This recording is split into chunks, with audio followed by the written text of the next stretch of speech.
करता है बाबा हम पास तेरे उड़ आए, पास तेरे उड़ आए। जो पिंजरे से उड़कर पंछी नील गगन में जाए, पास तेरे उड़ आए।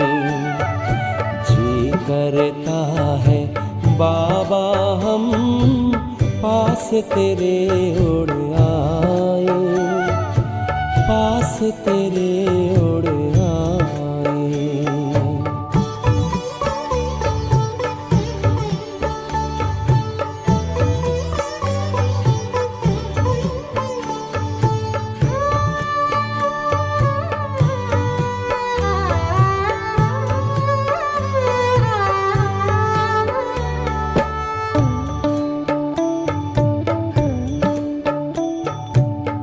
कोई शय ना भाती है अब याद घर की आती है, करे इशारा किरण तुम्हारी जैसे हमें बुलाती है।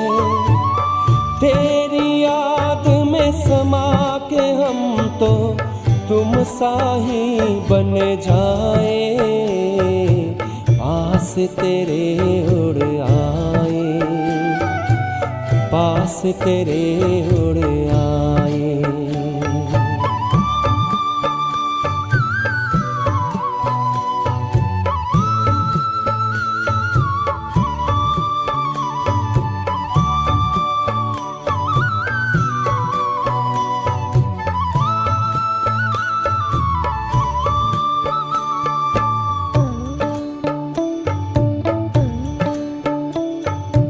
बस कुछ पल की बात है, फिर घर चलना साथ है।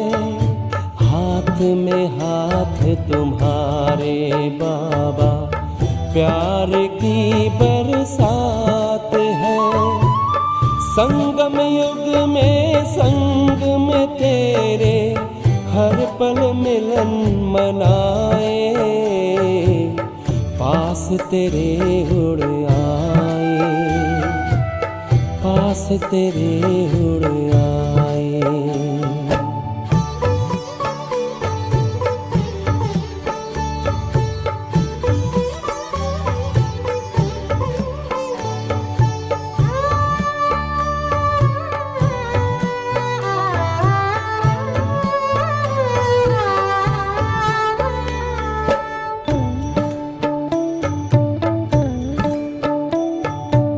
अंबर से भी पार है, मणियों का गार है। परम शांति विश्राम यहाँ पर ज्योति का भंडार है।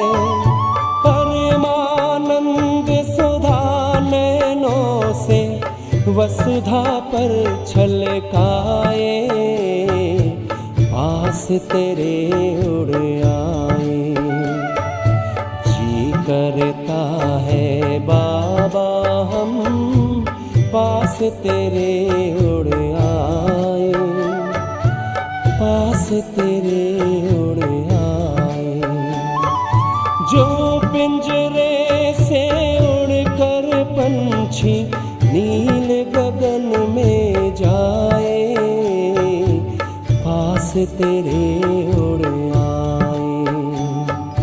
जी करता है बाबा हम पास तेरे उड़ आए, पास तेरे उड़ आए।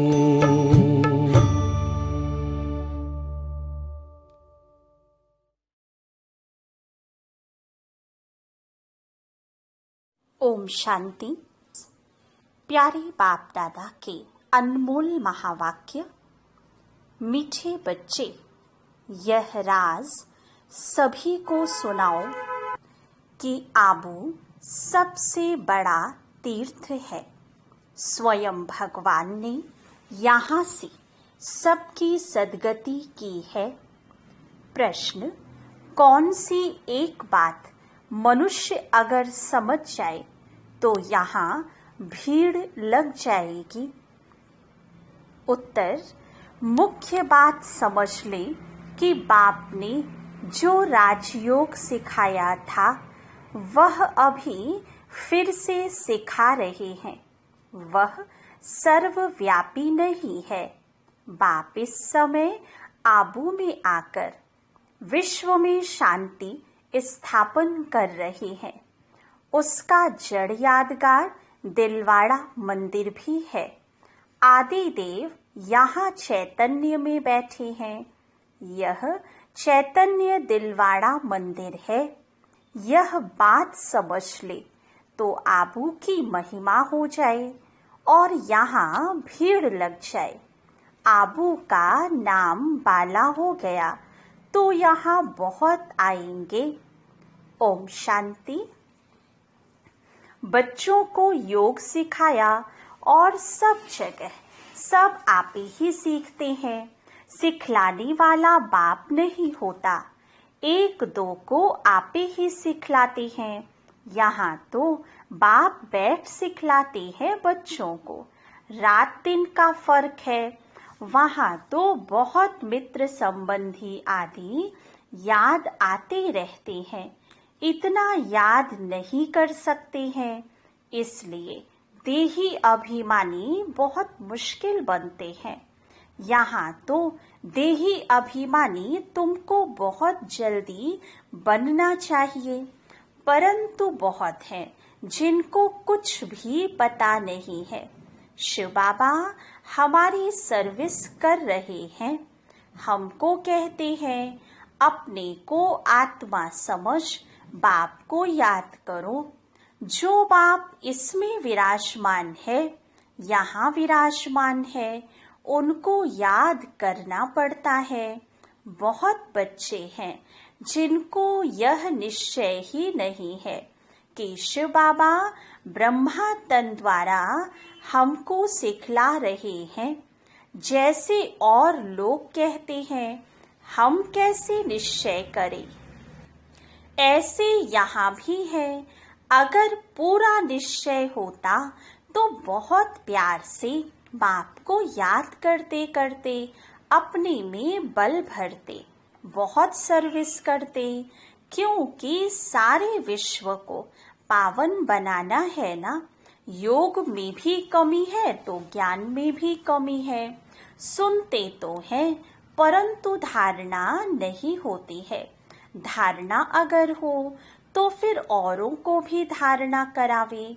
बाबा ने समझाया था, वे लोग कॉन्फ्रेंस आदि करते रहते हैं, विश्व में शांति चाहते हैं, परंतु विश्व में शांति कब थी, किस प्रकार से हुई थी, वह कुछ भी जानते नहीं है।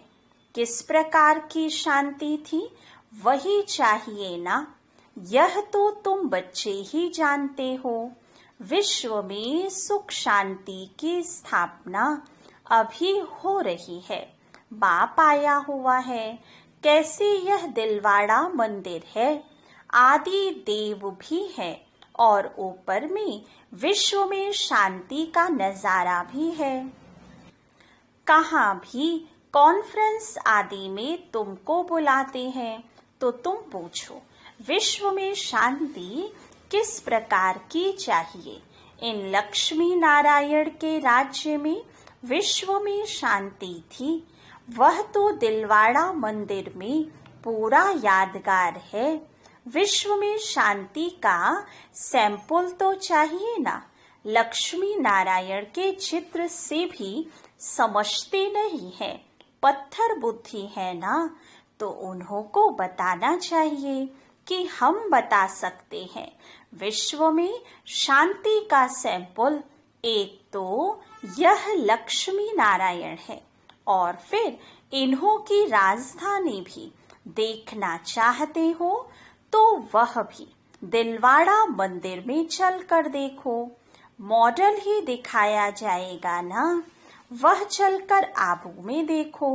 मंदिर बनाने वाले खुद नहीं जानते हैं, जिन्होंने ही बैठ यह यादगार बनाया है, जिसका दिलवाड़ा मंदिर नाम रख दिया है। आदि देव को भी बिठाया है, ऊपर में स्वर्ग भी दिखाया है। जैसे वह जड़ है वैसे तुम चैतन्य हो। इनको चैतन्य दिलवाड़ा नाम रख सकते हैं, परंतु पता नहीं कितनी भीड़ हो जाए, मनुष्य ही मूझ जाए, फिर क्या होगा। समझाने में बड़ी मेहनत लगती है, बहुत बच्चे भी नहीं समझते हैं। भल दर पर पास में बैठे हैं, समझते कुछ भी नहीं। प्रदर्शनी में अनेक प्रकार के मनुष्य जाते हैं, ढेर मठ पंथ हैं, वैष्णव धर्म वाले भी हैं, वैष्णव धर्म का अर्थ भी नहीं समझते हैं। श्री कृष्ण की बादशाही कहाँ है, जानते ही नहीं। श्री कृष्ण की राजाई को भी स्वर्ग वैकुंठ कहा जाता है। बाबा ने कहा था, जहाँ बुलावा हो वहां जाकर तुम समझाओ विश्व में शांति कब थी। यह आबू सबसे ऊंचे ते ऊंचा तीर्थ है, क्योंकि यहाँ बाप विश्व की सदगति कर रहे हैं। आबू पहाड़ी पर उनका सैंपल देखना हो तो चलकर दिलवाड़ा मंदिर में देखो। विश्व में शांति कैसे स्थापन की थी, उनका सैंपल है। सुनकर बहुत खुशी होगी, जैनी लोग भी खुश होंगे। तुम कहेंगे, यह प्रजापिता ब्रह्मा हमारा बाप है, आदि देव। तुम समझाते हो, फिर भी समझते नहीं हैं। कहते हैं ब्रह्मा कुमारियां पता नहीं क्या कहती हैं। तो अब तुम बच्चों को आबू की बहुत ऊंची महिमा करके समझाना चाहिए। आबू है बड़े ते बड़ा तीर्थ, बॉम्बे में भी समझा सकते हो। आबू पहाड़ बड़े ते बड़ा तीर्थ है, क्योंकि परमपिता परमात्मा ने आबू में आकर स्वर्ग की स्थापना की है। कैसे स्वर्ग की रचना रची है, वह स्वर्ग का और आदि देव का मॉडल सब आबू में है, जिसको कोई भी मनुष्य समझते नहीं है। हम अब जानते हैं, तुम नहीं जानते हो, इसलिए हम तुमको समझाते हैं। पहले भी तुम पूछो कि विश्व में शांति किस प्रकार चाहते हो। कभी देखा है विश्व में शांति तो इनके राज्य में थी। एक ही आदि सनातन देवी देवता धर्म था, उनकी डायनेस्टी का राज्य था। चलो तो इन्हों की राजधानी का मॉडल आबू में तुमको दिखाएं। यह तो है ही पुरानी पतित दुनिया, नई दुनिया तो नहीं कहेंगे ना। नई दुनिया का मॉडल तो यहाँ है, नई दुनिया अब स्थापन हो रही है। तुम जानते हो तब बतलाते हो, सभी नहीं जानते हैं, ना बतलाते हैं, ना समझ में ही आता है। बात है बहुत सहज। ऊपर में स्वर्ग की राजधानी खड़ी है, नीचे आदि देव बैठा है, जिसको एडम भी कहते हैं। वह है ग्रेट ग्रेट ग्रैंडफादर। ऐसी तुम महिमा सुनाएंगे तो सुनकर बहुत खुश होंगे। है भी बरोबर एक्यूरेट। कहो तुम श्री कृष्ण की महिमा करते हो, परंतु तुम जानते तो कुछ भी नहीं हो। श्री कृष्ण तो वैकुंठ का महाराजा, विश्व का मालिक था। उनका तुम मॉडल देखना चाहते हो तो चलो आबू में, तुमको वैकुंठ का मॉडल दिखलाएंगे। कैसे पुरुषोत्तम संगम युग पर राजयोग सीखते हैं, जिससे फिर विश्व के मालिक बने हैं, वह भी मॉडल दिखावे। संगम युग की तपस्या भी दिखावे। प्रैक्टिकल जो हुआ था उनका यादगार दिखाएं। शिव बाबा जिसने लक्ष्मी नारायण का राज्य स्थापन किया उनका भी चित्र है। अम्बा का भी मंदिर है। अम्बा को कोई 10-20 भुजाएं नहीं है। भुजाएं तो 2 ही होती हैं। तुम आओ तो तुमको दिखाएं। वैकुंठ भी आबू में दिखाएं। आबू में ही बाप ने आकर सारे विश्व को हेवन बनाया है, सदगति दी है। आबू सबसे बड़ा तीर्थ है। सब धर्म वालों की सदगति करने वाला एक ही बाप है। उनका यादगार चलो तो आपको आबू में दिखाएं। आबू की तो तुम बहुत महिमा कर सकते हो। तुमको सब यादगार दिखाएं। क्रिश्चियन लोग भी जानना चाहते हैं प्राचीन भारत का राजयोग किसने सिखाया, क्या चीज थी। बोलो चलो आबू में दिखाएं। वैकुंठ भी पूरा एक्यूरेट बनाया है ऊपर छत में। तुम ऐसा नहीं बना सकते हो। तो यह अच्छी रीति बताना है। टूरिस्ट धक्का खाते हैं, वह भी आकर समझे। तुम्हारा आबू का नाम बाला हो गया तो बहुत आएंगे। आबू बहुत मशहूर हो जाएगा। जब कोई पूछते हैं कि विश्व में शांति कैसे हो, सम्मेलन आदि में निमंत्रण देते हैं, तो पूछना चाहिए विश्व में शांति कब थी, वह जानते हो। विश्व में शांति कैसे थी, चलो हम समझाएं। मॉडल शादी सब दिखाएं। ऐसा मॉडल और कहाँ भी नहीं है। आबू ही सबसे बड़ा ऊंचे ते ऊंचा तीर्थ है जिसमें बाप ने आकर के विश्व में शांति सर्व की सदगति की है। यह बातें और कोई नहीं जानते। तुम्हारे में भी नंबरवार हैं। भल बड़े महारथी म्यूजियम आदि संभालने वाले हैं, परंतु ठीक रीति किसको समझाते हैं वा नहीं। बाबा रीत तो करते हैं ना। बाबा सब कुछ समझते हैं। जो भी जहाँ भी है उनको समझते हैं। कौन कौन पुरुषार्थ करते हैं, क्या पद पाएंगे। इस समय अगर मर पड़े तो कुछ भी पद पा नहीं सकेंगे। याद की यात्रा की मेहनत वह समझ नहीं सकते।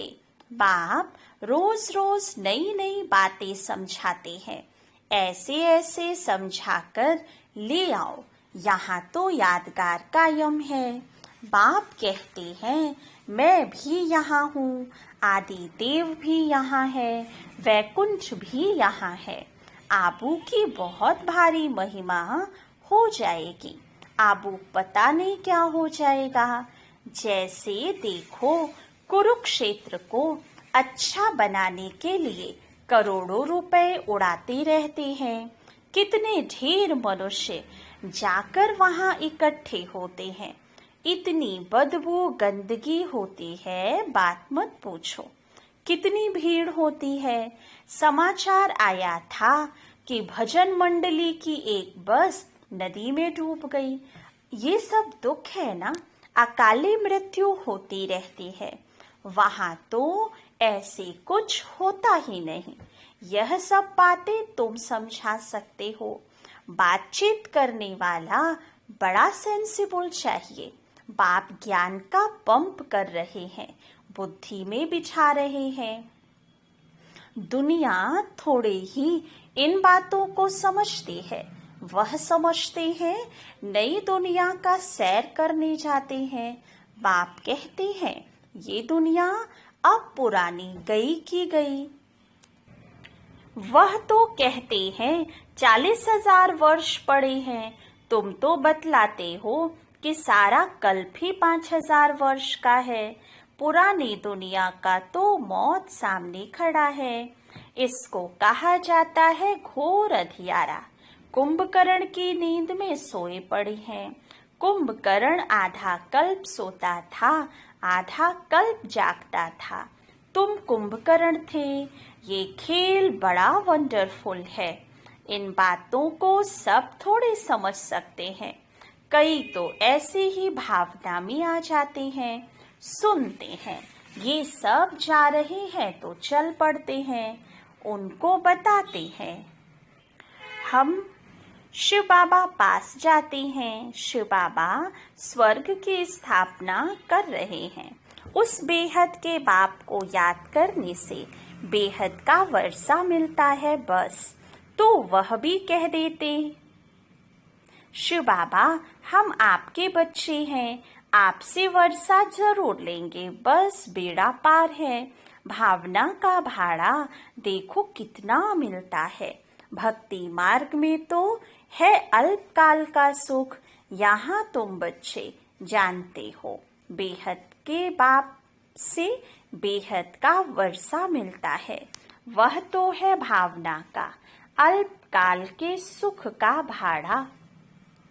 यहाँ तुमको मिला है 21 जन्मों के लिए भावना का भाड़ा। बाकी साक्षात्कार आदि में कुछ है नहीं। कोई कहते हैं साक्षात्कार हो, तब बाबा समझ जाते हैं कुछ भी समझा नहीं है। साक्षात्कार करना है तो जाकर नौधा भक्ति करो, उससे कुछ मिलता नहीं है। करके दूसरे जन्म में कुछ अच्छा बन पड़ेंगे। अच्छा भक्त होगा तो जन्म अच्छा मिलेगा। ये बातें तो न्यारी हैं। यह पुरानी दुनिया बदल रही है। बाप है ही दुनिया बदलने वाला। यादगार खड़ा है ना, बहुत पुराना मंदिर है। कुछ टूटता करता है तो फिर मरम्मत कराते रहते हैं, परंतु वह शोभा तो कम हो ही जाती है। यह तो सब विनाशी चीजें हैं। तो बाप समझाते हैं, बच्चे एक तो अपने कल्याण के लिए अपने को आत्मा समझ बाप को याद करो तो वे कर्म विनाश हो जाएं। पढ़ाई की बात है। बाकी यह जो मथुरा में मधुबन कुंज गली आदि बैठ बनाया है, वह कुछ भी है नहीं। ना कोई गोप गोपियों का खेल है। ये समझाने में बड़ी मेहनत करनी पड़ती है। एक एक पॉइंट्स अच्छी रीति बैठ समझाओ। कॉन्फ्रेंस आदि में भी चाहिए योग वाला। तलवार में जौहर नहीं होगा, किसको तीर लगेगा नहीं। तब बाप भी कहते हैं अभी देरी है। अभी मान ले कि परमात्मा सर्वव्यापी नहीं तो भीड़ लग जाए, परंतु अभी टाइम नहीं है। एक बात मुख्य समझ जाए कि राजयोग बाप ने सिखाया था, जो इस समय सिखला रहे हैं, इसके बदले नाम उसका डाल दिया है, जो कि अभी सांवरा है। कितनी बड़ी भूल है। इससे ही तुम्हारा बेड़ा डूब गया है। अब बाप समझाते हैं, यह पढ़ाई है सोर्स ऑफ इनकम। स्वयं बाप मनुष्य को देवता बनाने के लिए पढ़ाने आते हैं। इसमें पवित्र भी जरूर बनना है, दैवी गुण भी धारण करने हैं। नंबरवार तो होते ही हैं। जो भी सेंटर्स हैं सब नंबरवार हैं। यह सारी राजधानी स्थापन हो रही है। मासी का घर थोड़े ही है। बोलो, स्वर्ग कहा जाता है सतयुग को, परंतु वहाँ का राज्य कैसे चलता है। देवताओं का झुंड देखना हो तो चलो आबू। और कोई ऐसी जगह है नहीं जहाँ ऐसे छत में राजाई दिखाई हो। भल अजमेर में स्वर्ग का मॉडल है, परंतु वह तो और बात है। यहाँ तो आदि देव भी है ना। सतयुग किसने और कैसे स्थापन किया, यह तो एक्यूरेट यादगार है। अभी हम चैतन्य दिलवाड़ा नाम लिख नहीं सकते हैं। जब मनुष्य खुद समझ जाएंगे तो आपे ही कहेंगे तुम लिखो। अभी नहीं। अभी तो देखो थोड़ी बात में ही क्या कर देते हैं। क्रोधी बहुत होते हैं। देह अभिमान है ना, देही अभिमानी तो कोई हो न सके सिवाय तुम बच्चों के। पुरुषार्थ करना है, ऐसे नहीं कि जो नसीब में होगा। पुरुषार्थी ऐसे नहीं कहेंगे, वह तो पुरुषार्थ करते रहेंगे। फिर जब फेल होते हैं तब कहते हैं तकदीर में जो था। अच्छा, मीठे मीठे सिके लधे बच्चों प्रति माता पिता बाप दादा का याद प्यार और गुड मॉर्निंग। रूहानी बाप के रूहानी बच्चों को नमस्ते। रूहानी बच्चों की रूहानी बाप दादा को याद प्यार गुड मॉर्निंग और नमस्ते। धारणा के लिए मुख्य सार। फर्स्ट पॉइंट, देही अभिमानी बनने का पूरा पुरुषार्थ करना है। ऐसे कभी नहीं सोचना है कि जो नसीब में होगा। सेंसिबल बनना है। सेकंड पॉइंट, ज्ञान सुनकर उसे स्वरूप में लाना है। याद का जौहर धारण कर फिर सेवा करनी है। सबको आबू महान तीर्थ की महिमा सुनानी है। वरदान, एक बाबा शब्द की स्मृति से याद और सेवा में रहने वाले सच्चे योगी, सच्चे सेवाधारी भव। आप बच्चे मुख से व मन से बार बार बाबा शब्द कहते हो। बच्चे हो तो बाबा शब्द याद आना या सोचना ही योग है, और मुख से बार बार कहना कि बाबा ऐसे कहते हैं, बाबा ने ये कहा, यही सेवा है। लेकिन इस बाबा शब्द को कोई दिल से कहने वाले हैं, कोई नॉलेज के दिमाग से। जो दिल से कहते हैं उन्हें दिल में सदा प्रत्यक्ष प्राप्ति, खुशी और शक्ति मिलती है। दिमाग वालों को बोलने समय खुशी होती, सदा काल की नहीं। स्लोगन, परमात्मा रूपी क्षमा पर फिदा होने वाले ही सच्चे परवाने हैं। अच्छा, ओम शांति।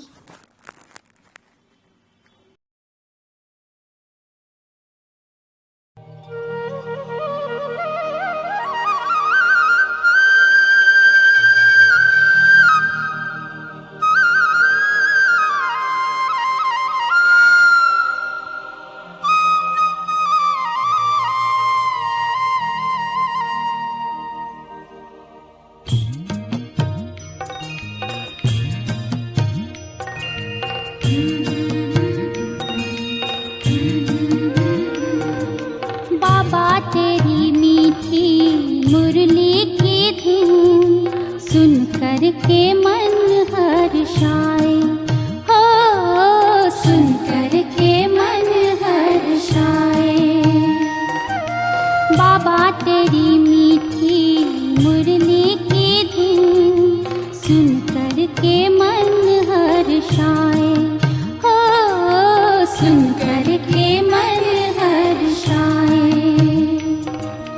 रास रचाए साथ तुम्हारे, रास रचाए साथ तुम्हारे, झूम झूम दिल ये गाए, हो झूम झूम दिल ये गाए। बाबा तेरी मीठी मुरली की धुन सुन कर के मन हर्षाए, हो सुन कर के मन हर्षाए।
शक्तियाँ